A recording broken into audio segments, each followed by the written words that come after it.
Bonsoir, bien-aimés. Que le Seigneur vous bénisse, nous bénisse ensemble pendant ce temps de partage. J'aimerais ce soir partager une pensée qui est une pensée d'encouragement pour chacun d'entre nous au travers d'un psaume, ou en tout cas deux versets du psaume 84. Alors nous allons tout de suite faire cette lecture dans le psaume 84 et partir du verset 6 jusqu'au verset 8. Le psaume 84, versets 6 et 7 et 8. Heureux ceux qui placent en toi leur appui. Ils trouvent dans leur cœur des chemins tout tracés. Lorsqu'ils traversent la vallée de Baca, ils la transforment en un lieu plein de sources. Et la pluie la couvre aussi de bénédictions.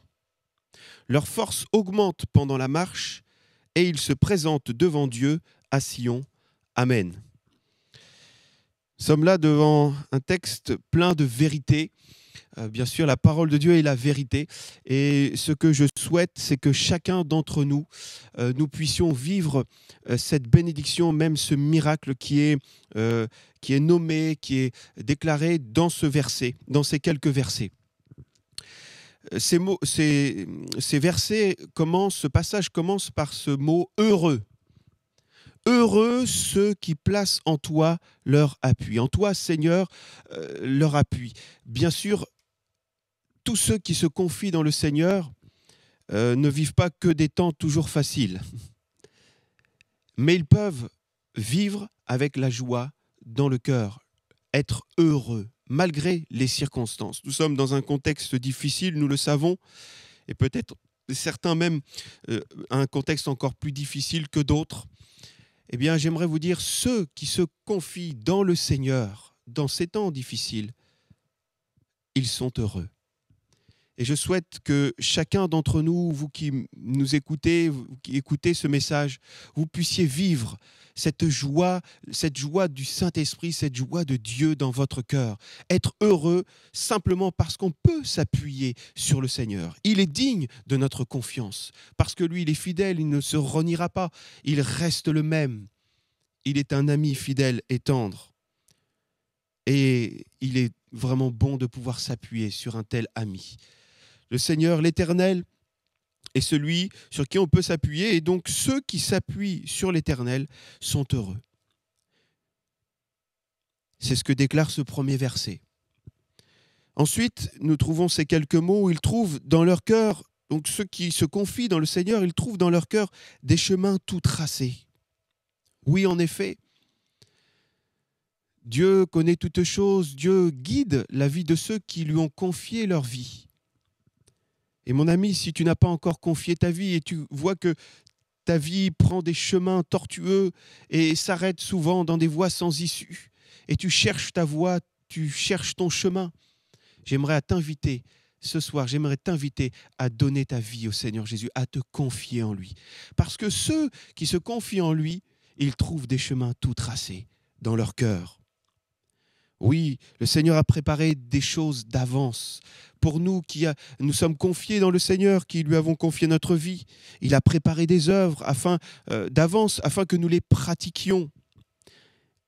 Et quand on entre dans cette volonté de Dieu, quand on entre dans cette pratique de ces bonnes œuvres qu'il a préparées d'avance, ces chemins tout tracés nous conduisent, bien entendu, dans cette joie de pouvoir suivre le Seigneur et d'accomplir sa volonté.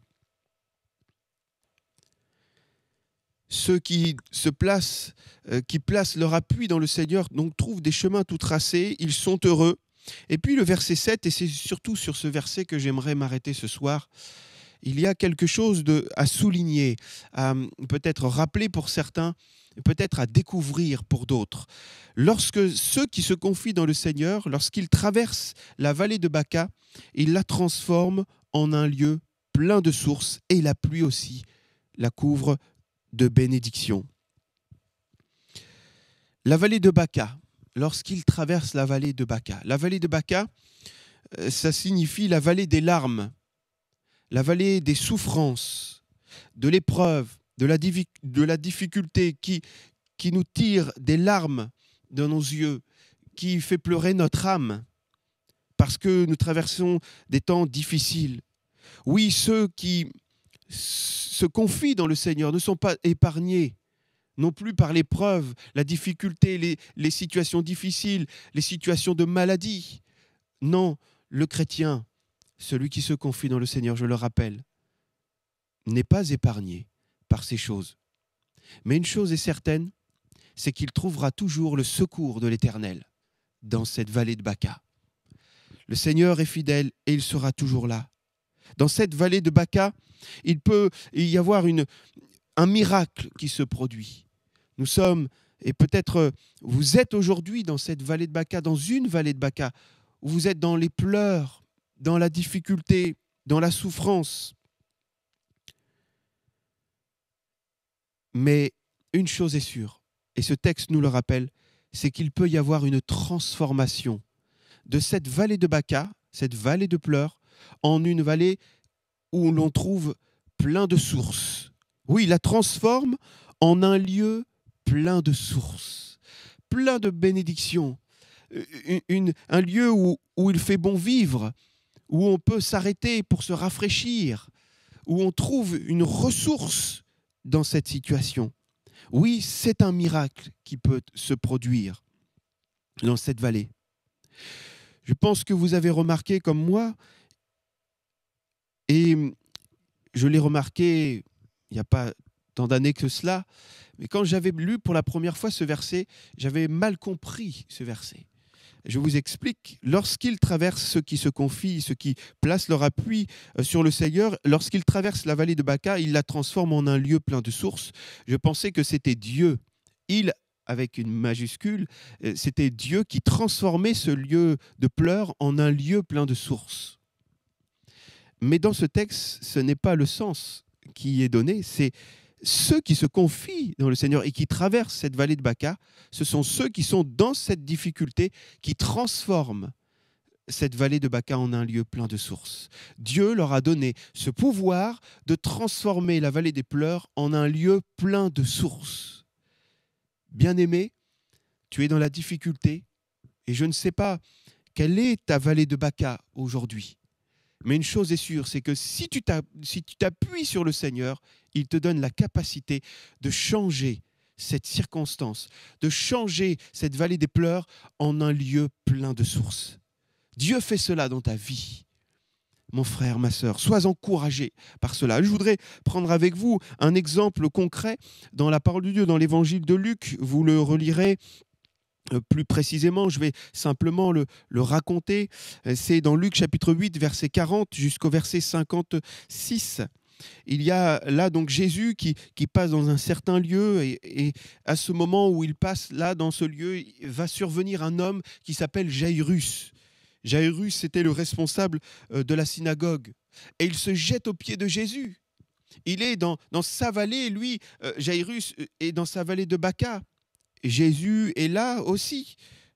Et cet homme va vivre une expérience glorieuse. Il va voir sa vallée de Baca être transformée en un lieu plein de sources. Il se jette donc aux pieds de Jésus, il lui demande, il le supplie, ma fille unique, âgée de 12 ans, est en train de mourir, viens, interviens en sa faveur. Jésus va le suivre et il prend la direction de chez Jairus. Mais il ne lui dit rien. La foule commence à presser Jésus, ils sont tout autour, ils suivent Jésus, que va-t-il se passer? Et dans cette entrefaite, il y a cette femme atteinte d'une perte de sang depuis des années, qui a cette foi dans le cœur et qui dit dans son cœur, mais si je puis toucher le bord de son vêtement de Jésus, le vêtement de Jésus, je serai guérie. Elle le fait, elle s'approche, elle touche le bord du vêtement de Jésus et elle est guérie. Et puis, donc, cette situation prend du temps. Jésus se retourne, questionne qui m'a touché. Je me mets à la place de Jairus, on se met à la place de Jairus. Jairus se dit, mais le temps presse, ma fille est en train de mourir, il faut intervenir maintenant, Jésus. Il ne le dit pas, mais on sent il y a cette pression dans son cœur. Il faut intervenir tout de suite et puis il voit que ça prend du temps. Cette femme s'explique alors, elle confesse le nom de Jésus. Cette femme va vivre le salut, elle vit la guérison, c'est extraordinaire pour elle. Alors Jairus doit s'en réjouir aussi, mais il voit que le temps presse. Et une fois que l'entretien est fini avec cette femme, Jésus se retourne et reprend la direction de la maison de Jaïrus. Et là, Jaïrus voit venir à lui des personnes qu'il connaît, qui viennent de sa maison. Et certainement qu'ils ont la mine défaite parce qu'ils sont porteurs d'une mauvaise nouvelle. Oh, il traverse cette vallée des pleurs. Il est dans la difficulté. Et à ce moment, le coup près tombe, la nouvelle tombe. Jaïrus, ce n'est plus la peine d'importuner le maître, d'importuner Jésus. Ta fille est morte, c'est fini. Et c'est à ce moment précis où Jésus va donner cette parole. C'est à ce moment peut-être précis aujourd'hui où tu es au plus bas, à l'extrémité, où tu te dis c'est fini, c'est terminé, tu as reçu la mauvaise nouvelle. C'est à ce moment précis que Jésus te donne une parole. Et il donne cette parole à cet homme. Jésus donne cette parole qu'il lui fallait. Ne crains pas, crois seulement. C'est-à-dire, en d'autres mots, ne te laisse pas submerger par la crainte de voir la situation qui tourne mal. Ne te laisse pas submerger par tout cela ou emprisonner dans tout cela, dans cette vallée de Baca. Ne reste pas dans cette vallée de Baca. J'ai une voie pour toi qui va te faire sortir de cette vallée de Baca. Simplement, confie-toi en moi, nous dit Jésus. Et il dit Jésus lui dit, crois seulement et elle sera guérie. Crois seulement. Mon frère, ma sœur, c'est un encouragement encore une nouvelle fois à te confier dans le Seigneur. Et à toi, mon ami qui écoute la parole de Dieu, pour la première fois peut-être, entends cette parole. Confie-toi en Dieu. Aujourd'hui, il te dit, fais-moi confiance. Jaïrus fait ce choix de se confier en Jésus et de repousser l'inquiétude. Il suit Jésus. Jésus continue d'aller vers la maison de Jaïrus. Et là, ils arrivent devant cette maison. Il y a des personnes qui pleurent, et il y a des personnes qui crient, c'est la tristesse. Et Jésus va intervenir pour dire que, bien qu'il cesse de pleurer puisque cette jeune fille dort. Alors, bien sûr, il y a l'incrédulité qui vient se manifester. Des hommes, des femmes se mettent à critiquer Jésus, à se moquer de lui. Elle est morte. Qu'est-ce que tu fais à nous dire qu'elle est simplement endormie? Mais Jésus voulait susciter la foi dans le cœur de ces hommes, de ces femmes. Mais ils ont décidé de ne pas croire dans sa parole, de lui faire confiance. Ils n'ont pas fait ce choix. Ils se sont positionnés dans l'incrédulité. Alors, que va faire Jésus dans cette vallée de Baca avec Jaïrus, dans cette vallée de larmes? Il fait le ménage. Il fait sortir toutes ces personnes qui sont remplies d'incrédulité. Et je crois qu'aujourd'hui, toi qui te confies et qui as décidé de te confier dans le Seigneur, malgré la circonstance difficile, malgré la situation de Baca, la vallée de Baca, tu peux être sûr d'une chose, c'est que si tu fais le ménage dans tes pensées d'incrédulité, que tu les remets aux pieds du Seigneur et que tu confesses ta foi dans le Seigneur Jésus et que tu t'appuies sur lui, alors cette vallée de pleurs va être transformée en un lieu plein de sources. Je reviens à Jaïrus qui suit Jésus. Jésus prend Jaïrus, son épouse, et il prend Pierre, Jacques et Jean, 3 disciples qui sont proches de lui, et il rentre dans cette maison. Il a fait le ménage. Il n'y a plus que eux. Eux qui ont cette foi, qui ont décidé de se confier dans le Seigneur. Il n'y a plus que eux dans cette pièce. Et cette jeune fille qui est décédée. Et Jésus va donc ressusciter cette fille et la rendre à ses parents. Chose extraordinaire. Jésus va dire d'une voix forte, « Mon enfant, lève-toi » et elle revint à la vie et se mit aussitôt debout. Alors Jésus ordonna de lui donner à manger. Les parents de la jeune fille étaient stupéfaits. Et je prie ce soir pour que chacun d'entre nous, nous prenions conscience que Dieu, dans nos situations, si on s'appuie sur lui, nous rend capables de changer ces vallées de pleurs en un lieu plein de sources, où il fait bon venir se ressourcer. Jaïrus a vécu cela. Et ce qu'il y a d'interpellant, bien sûr, c'est que c'est Jésus, le Fils de Dieu, Dieu lui-même, qui est intervenu là, dans cette situation de Jairus. Mais j'aimerais peut-être vous donner un autre exemple, l'exemple d'un disciple, justement, qui a vécu cette expérience avec Jésus dans cette maison de Jairus. C'est l'apôtre Pierre qui était là et qui a vu comment Jésus a fait. Et lorsque nous lisons dans les Actes des Apôtres au chapitre 9, Jésus, bien sûr, a été crucifié, Jésus est ressuscité, Jésus est glorifié, il est dans le ciel, il règne. Maintenant, désormais, il est toujours vivant, bien entendu, et Pierre en est conscient, il a vécu l'épisode de la Pentecôte, il est baptisé du Saint-Esprit, il est rempli du Saint-Esprit, et dans Actes chapitre 9, il est dans cette ville de Lyde, près de Jopé, et des disciples vont venir voir Pierre qui passait par là, qui était là, et ils vont lui demander de venir et ils vont le prier de venir chez eux sans tarder. Alors Pierre va venir chez eux, et lorsqu'il fut arrivé, on le conduisit dans cette chambre haute, dans une chambre haute. Toutes les veuves vont l'entourer en pleurant et lui montrèrent les tuniques et les vêtements que faisait cette dénommée Dorcas, pendant qu'elle était avec elle, puisque cette Dorcas était décédée. Elle venait juste de décéder. Alors Pierre va faire sortir tout le monde. Il se met à genoux et pria, puis se tournant vers le corps, il dit « Tabitha, lève-toi ». Elle ouvrit les yeux, et ayant vu Pierre, elle s'assit. Elle lui donna la main, et il la fit lever. Il appela ensuite les saints et les veuves, et la leur présenta vivante. Cela fut connu de tout Jopé, et beaucoup crurent au Seigneur. Nous voyons Pierre qui est là dans cette vallée de Baca, dans cette vallée de pleurs. Beaucoup pleurent dans cette situation, pleurent la mort de cette chère Dorcas qui avait fait tant de bien durant toute sa vie. Elle avait fait de bonnes œuvres, elle aimait l'Éternel, elle s'était confiée en lui. Et tous autour étaient là dans les pleurs.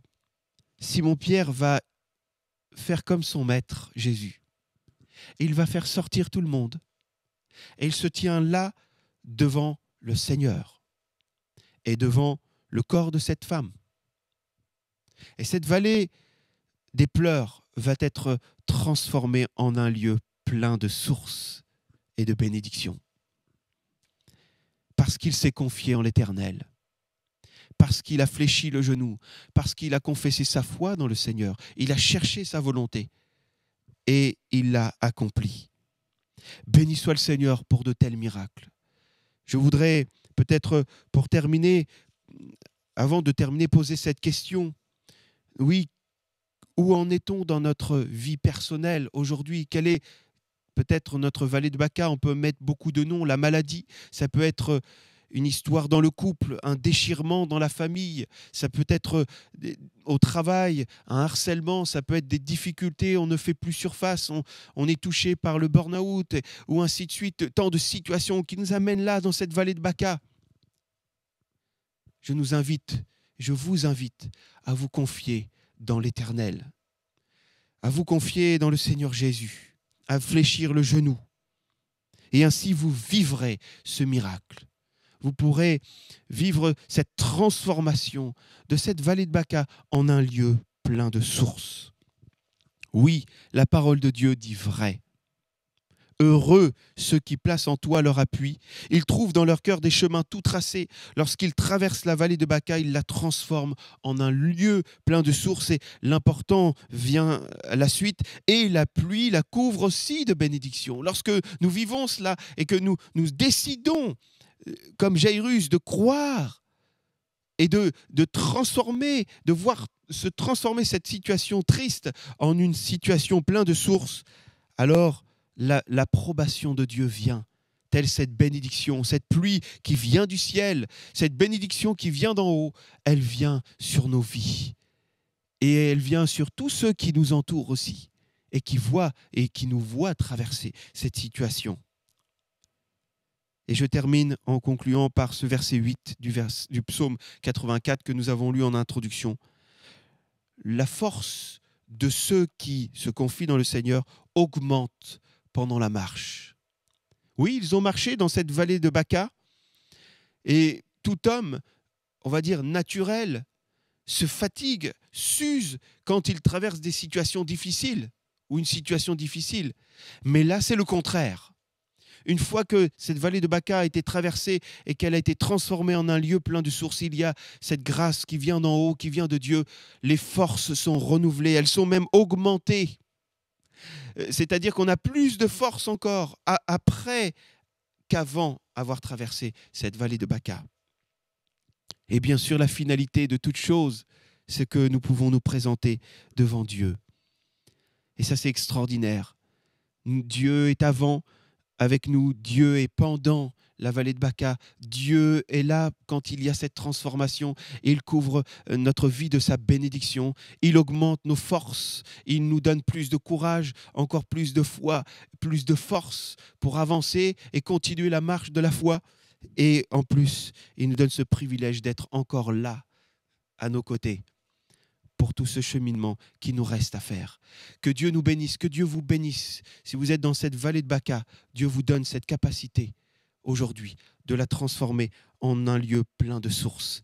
Et alors, eh bien, si ce miracle a lieu dans votre vie aujourd'hui, parce que vous vous êtes confié en lui, beaucoup pourront voir aussi le témoignage de la présence de Dieu et de l'approbation de Dieu sur votre vie.